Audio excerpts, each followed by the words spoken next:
కొమ్రంభీం ఆసిఫాబాద్ జిల్లా SP K Suresh Kumar ఆదేశాల మేరకు టాస్క్ ఫోర్స్ అధికారులకు అందిన పక్కా సమాచారం మేరకు మంచిర్యాల్ బెల్లంపల్లి నుండి కాగజ్ నగర్ మీదుగా మహారాష్ట్రకి పీడీఎస్ బియ్యం అక్రమంగా తరలిస్తున్నారన్న సమాచారం మేరకు టాస్క్ ఫోర్స్ పోలీసులు Kagaz Nagar rural police station area Vanjiri గ్రామం ప్రధాన రహదారిలో తనిఖీలు చేపట్టారు.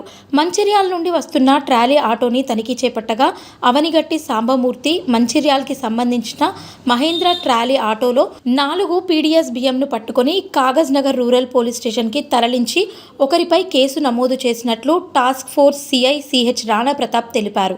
ఈ టాస్కులో task force CI CH Rana Pratap, SI Sandeep Kumar, task force సిబ్బంది పిసి మధు, రమేష్, సంజీవ్ పాల్గొన్నారు.